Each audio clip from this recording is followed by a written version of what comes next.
Person charged with multiple offenses.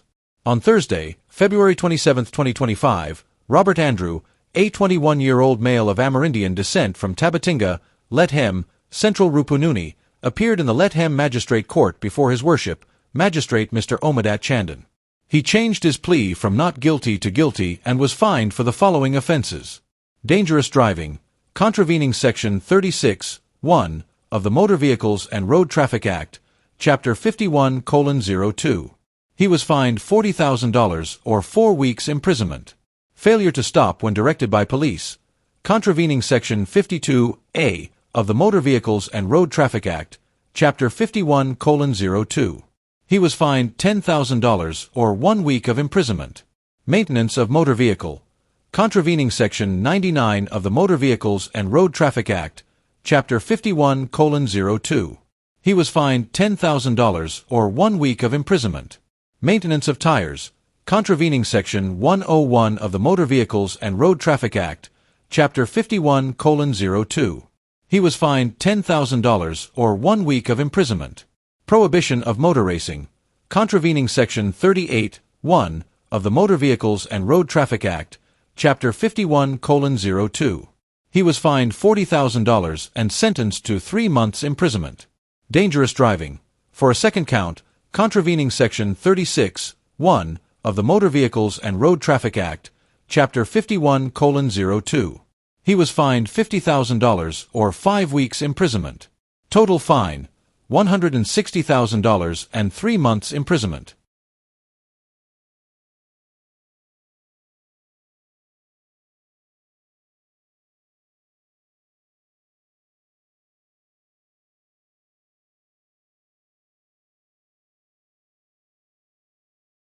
Berbice house goes up in flames following domestic dispute. In Guyana, a family is now homeless after their house was engulfed in flames on Thursday afternoon, following a dispute between a man and his wife. Flames were first spotted coming from the building located at Vrijmans New Amsterdam, Region 6, East Berbice Quarantine, during mid-afternoon. At the time, Deborah Timmers, a 33-year-old woman, was not at home. She stated she was on her way to the police station to file a report against her husband, whom she wanted to leave their shared residence of 2 years. Today we went to court. He always molests me, and every time he gets off.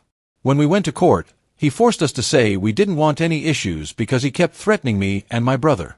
After he got off, I felt hurt because every time he does something, he gets away with it, Timmers explained. When I got home, I told him to pack his things and leave. During the argument, I mentioned going to the police station. While I was on my way, someone asked me if my place was smoking, and I said, "No, I left him at home."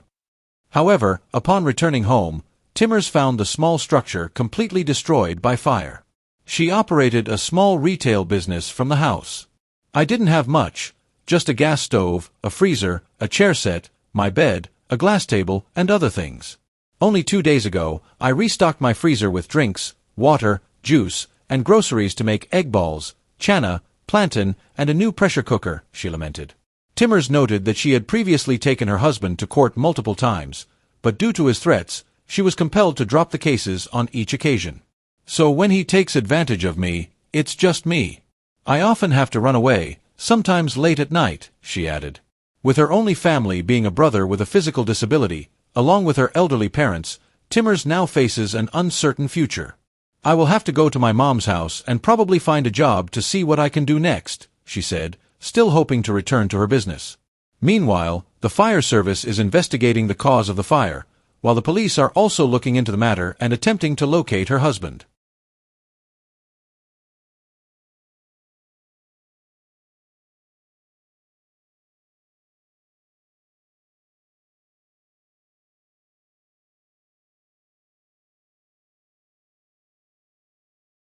Pedestrian crushed to death by truck at Baggotstown.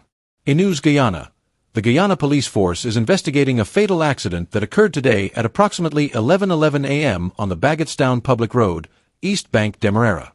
The accident involved a motor lorry, #GNN 9248, owned by Tulsi Persad Limited and driven by 59-year-old Wayne McBean, a resident of Caneville, EBD, and a male pedestrian of Indian descent, whose name, age, and address are currently unknown. Preliminary inquiries reveal that the lorry was traveling south in the eastern driving lane of Baggotstown Public Road when the pedestrian attempted to cross from east to west into the path of the vehicle, resulting in a collision. As a consequence of the accident, both of the pedestrian's legs were crushed. The driver, along with concerned citizens, transported the injured pedestrian to pickup, #PLL682, while he was still conscious, and escorted him to the Diamond Diagnostic Center with the assistance of a police officer. Unfortunately, he was pronounced dead on arrival after being examined by the on-duty doctor. The body has been moved to Memorial Gardens Funeral Home for cold storage, pending identification and a post-mortem examination. Efforts to locate eyewitnesses have led to one individual stepping forward, and a written statement has been taken. A notice of intended prosecution has been prepared and served to the lorry driver. Further investigations are ongoing.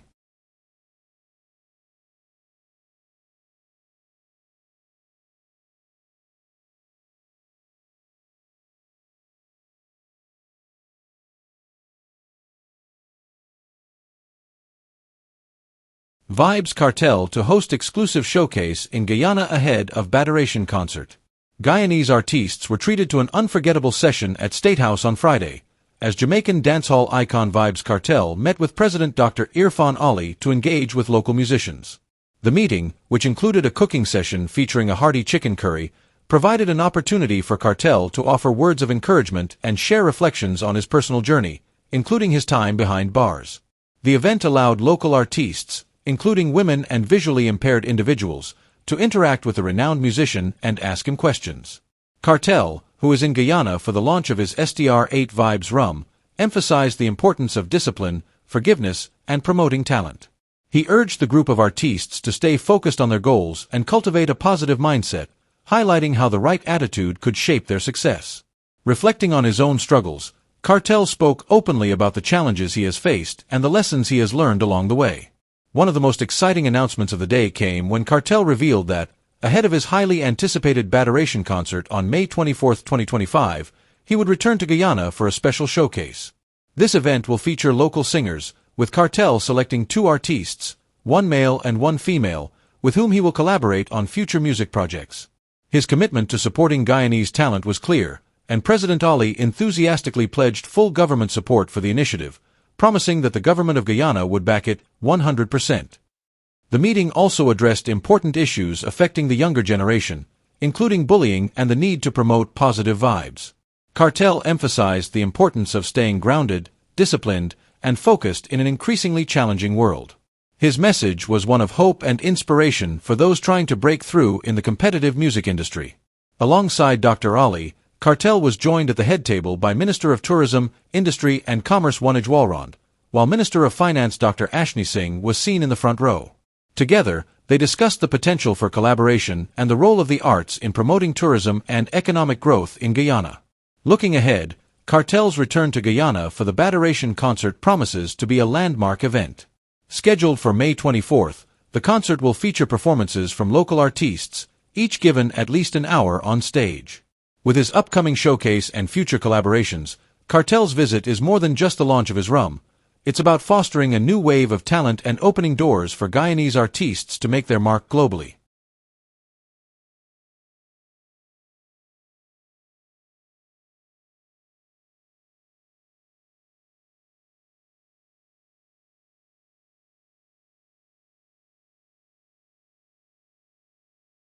Public Works Ministry threatens cement suppliers with blacklisting over product quality.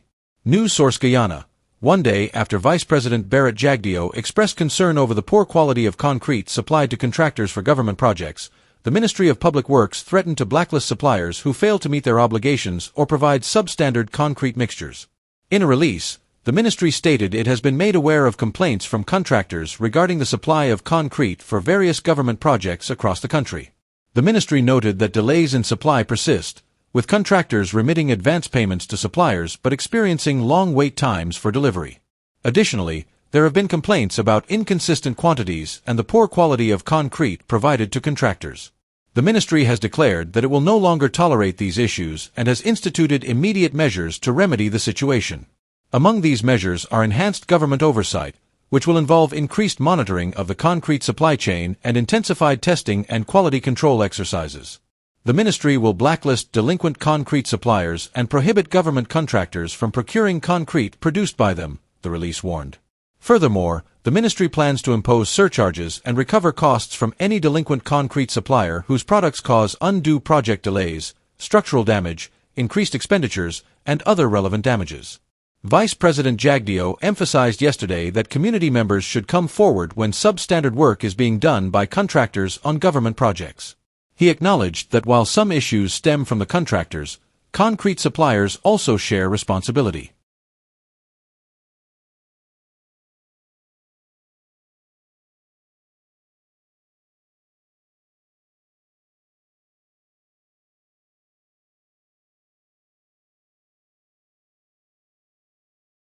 World Bank approves $156 million project to enhance Guyana's road network. News source Guyana.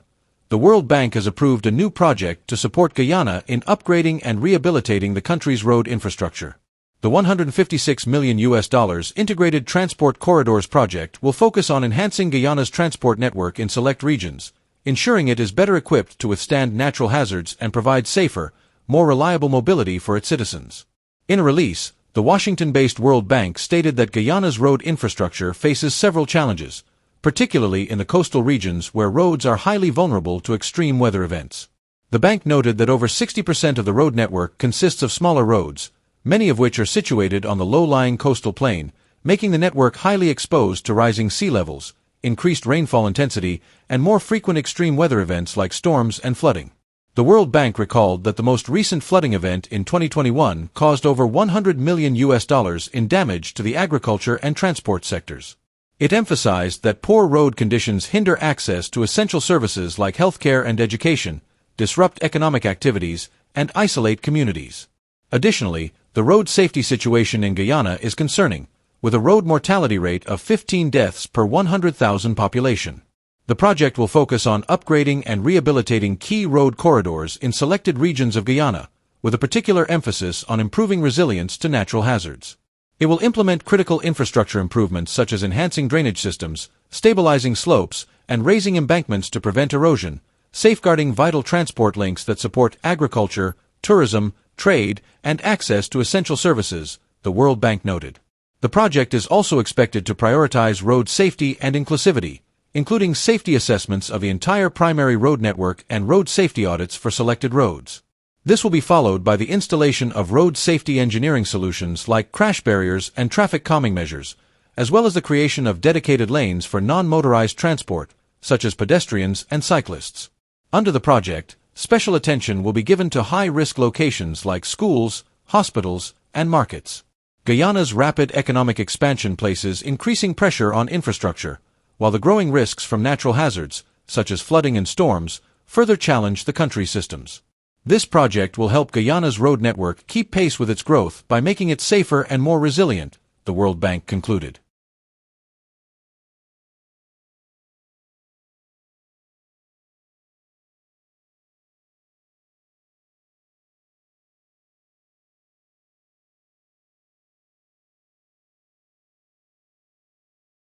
Finance Minister assures everyone will collect cash grant. Temporary centers have been established nationwide to facilitate the registration and distribution of the government's $100,000 cash grant. Minister within the Office of the President with responsibility for finance, Dr. Ashni Singh, explained that even after these centers close, individuals who have not yet registered or received their checks can do so at their respective neighborhood democratic councils, NDCs, or other similar offices. Speaking with the media on the sidelines of a flag-raising ceremony on Saturday in New Amsterdam, Berbice, Minister Singh assured that every citizen aged 18 and older would benefit from the government's cash grant initiative. He noted that individuals can collect their checks or register at the currently established centers, which are available for specific days. Some areas may receive extensions due to high demand for check collection. Dr. Singh urged those who missed the opportunity to uplift their checks or register during the operational period of the centers not to panic. We will make arrangements. If you live in these villages, you will be informed. In many cases, we have extended the dates, and this has been a local decision. We will ensure that whenever you turn up, arrangements will be in place for you to receive the cash grant. We may establish 1 or 2 central locations where you can go to collect it. Even if you are out of town or visiting relatives in Georgetown or Linden, there's no need to rush home. Your cash grant will not be taken away from you, he assured. Minister Singh confirmed that individuals who have not registered for various reasons will still have the opportunity to collect their cash grants, provided they get registered. You can continue to register. We have set up permanent registration sites at every NDC. In Georgetown, we have established permanent registration sites at the Guyana and the National Gymnasium, allowing people to come in to register. If you are unwell, busy at work, or out of town, come and register, and you will be processed, he explained. Dr. Singh reiterated that the checks are valid for 6 months from the date written, emphasizing that there is no need for individuals to rush to commercial banks. The Ministry of Finance has been posting distribution schedules on its social media pages.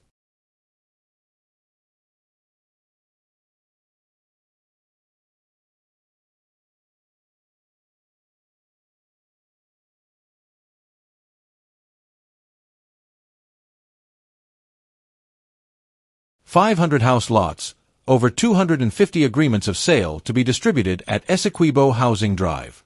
Scores of individuals, many dressed in work attire and accompanied by children, gathered to receive their house lots, sign agreements of sale, or make inquiries at the Ministry of Housing and Water's Dream Realized Housing Drive in Region 2, Pomeroon Supinam, on Friday. With documents neatly organized, attendees waited anxiously for their turn to achieve home ownership. The 2-day event is set to conclude on Saturday and will allocate 500 house lots in Plantation Onderneming, with over 250 individuals signing to receive their agreements of sale. This initiative aligns with the ministry's goal of ensuring that every citizen has access to affordable home ownership. In his address to the gathered crowd, Minister of Housing and Water, Colin Crowell, emphasized that the housing program has always been a government priority. Since the PPP/C government took office in 2020, more than 41,000 house lots have been allocated, with 791 of those in Region 2. This year, he stated the aim is to allocate 25,000 house lots, exceeding the manifesto promise of distributing 50,000 by the end of 2025. When you come here and submit your land application, it's not by magic that you receive your lot. It requires significant effort and funding, Kroll remarked. He further noted that for allocations made this year, land titles will be issued by the end of the year. All allodees receiving lots this year will have access to their land by year's end, he assured. In Region 2, Kroll highlighted the ministry's focus on regularizing 5 areas: Lima Sands, Paradise, Jib, Walton Hall, and Marias Lodge. This housing drive marks the 54th event hosted since 2020. Minister within the Ministry of Housing and Water, Susan Rodriguez, stated that throughout this program, house lots are delivered at extremely subsidized prices. You come as a prospective landowner and leave as a landowner. People who arrive with allocation letters leave with their agreements of sale, becoming future homeowners, Rodriguez explained. The house lots being allocated in Region 2 cater to low, middle, and moderate income individuals.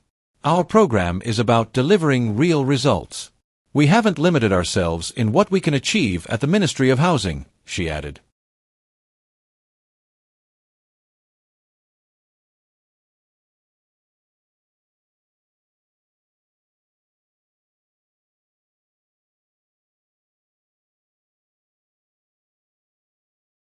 Speak Up.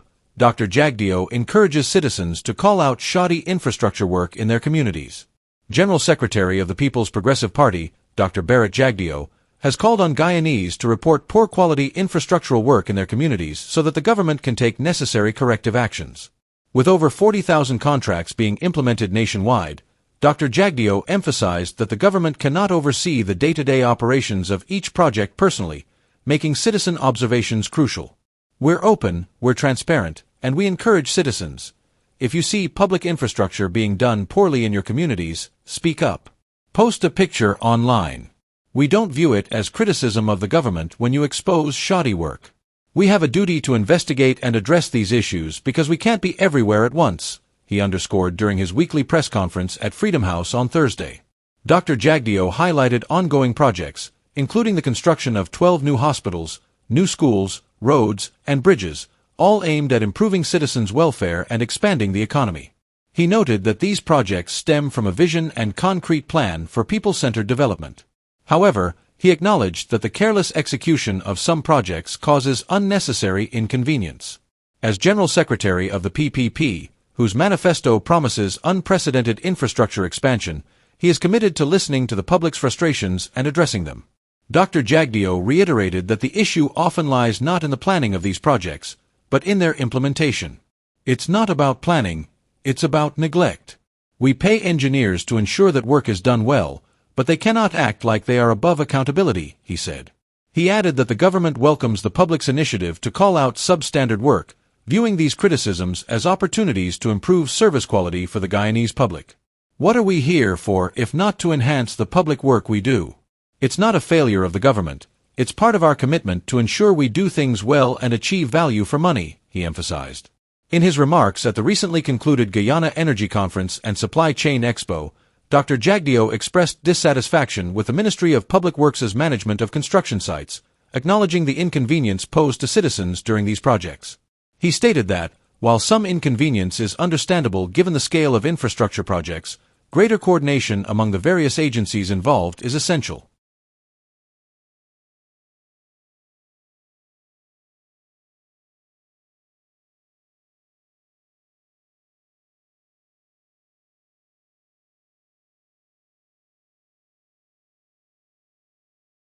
Government will not approve any revaluation of properties in Georgetown and other areas, Jagdeo. General Secretary of the People's Progressive Party, PPP, Dr. Barrett Jagdeo, has made it clear that the government will not approve any requests for the revaluation of properties in Georgetown or any other part of the country. It was recently reported that Mayor Alfred Mentor intends to approach the senior minister in the office of the president with responsibility for finance and the public service, Dr. Ashni Singh, to arrange a meeting between the City Council and the Valuation Division to initiate a valuation and revaluation process. Speaking with reporters on Thursday, Dr. Jagdeo highlighted that this appears to be a calculated strategy by the PNC-led City Council to sow discomfort and dissatisfaction among residents in the city. He pointed out that this pattern has been observed in the past, particularly during election years when driven by the PNC. I notice what seems to be an innocent gesture on the part of the mayor to collect more taxes for the City Council. But I'm sure behind this facade are directives from APNU. First of all, why would you want to revalue properties in Georgetown this year? We have made it very clear that there will be no revaluation of any property, which means no higher taxes for residents, he stated at his press conference held at Freedom House, Georgetown. Dr. Jagdeo further elaborated that this move mirrors the coalition's previous actions during their time in office when they implemented a revaluation process in New Amsterdam, resulting in a 100% tax increase. Against this backdrop, he emphasized the importance of reminding residents that the PPP/C administration has consistently opposed tax hikes and is committed to preventing any such occurrences under its governance. Residents of Georgetown must know that the PNC wants their taxes to go up, the PPPGS pointed out. Dr. Jagdeo also addressed Mentor's statement that individuals with outstanding debts can engage the City Council directly. However, he believes this is merely a recipe for corruption, as it could allow individuals to negotiate varying deals. For instance, two businessmen may owe $10 million in taxes, but one might pay $1 million while the other pays $500,000. This creates an unfair system. I urge the citizens of Georgetown not to negotiate any payments directly with the mayor or his assigned offices, he advised. The PPP General Secretary noted growing concern among religious organizations that have received demand notices for increased tax payments. While he acknowledged that tax collection is important, it must be conducted fairly and not disproportionately target specific groups. The City Council could fund 2 years of expenditures from just collecting taxes from Congress Place, which owes between $6.5 billion and $6.8 billion. Yet, they overlook this and instead go after religious organizations. The People's Progressive Party will not support this, he stressed. Dr. Jagdeo reiterated the government's stance that no revaluation process will be approved in Georgetown or any other part of Guyana.